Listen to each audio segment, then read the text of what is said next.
Ano sa ID? Mangga, Pupunta ba kayo hinog doon? ka na ba? Didiretso kami. Oo, hinog na Didiretso na lang ako. kami doon, ni Nilo. Isasama na lang Kung namin sa hinog Angel. ka na ay kumain ka Iiwan na. namin sa Rizal. Ay, hindi Hindi pala. na nagpapaiwan sa Rizal, di ba? Nagpapaiwan. Diyan namin naiwan eh. Papayo, basta kunyari, bibili ka lang. Namili naman kami eh. Namili naman kami sa Rizal. Oo nga, pero yung iwan na matagal, hindi na nila inaano. Oh, saan naman Hindi pwede? na iwan. Sa Jollibee. Saan Jollibee? Ang layo Sa naman. may gaklay niya. Ang layo naman kasi ng Jollibee. Ha? Ito malapit naman yun sa terminal eh. Correct. Ang layo. Mas malapit Hindi kaya dito sa ano, Kuya Abit. Eh. Sa gilid lang. Di, Hindi safe dyan. hindi sip do. Mangga, hinog ka na Doon ba? sa may Jollibee kasi may nagbabantay. Correct. Bigyan na lang ng 20. Oo, 20. Ganyan lang.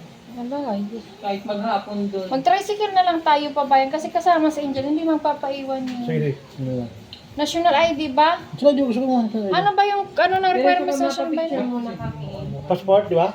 Ha? Passport. Yung? Sa ID. Bagay yung mga. Hindi, National ID na. National ID Mga requirements. Xerox, di ba? ID na mo pareho. Ay, oo, may kukunin pa pala akong Marriage contract, package. hindi na ba pwede? Hindi na ba? Ano? Dadala lang ako. Dadala lang ako baka. Dalhin mo lang para sigurado. Bakit na ba ka? Ha? Bakit na ba ka? Hindi po natin. Dahil hindi sa akin. Ano gusto kainin, anak? Magsuri ka ng tita. Ha? Ano gusto kainin? Para hindi ano. Ano na? Puro yun. wala yung tubig na. Kaya ang pangi-pangi. Grabe. Puro ano pala yun eh. Ilang pa ba ko? Mati-iwi ka lang labi. Original yun. Yan! Mangga, hinog ka na ba?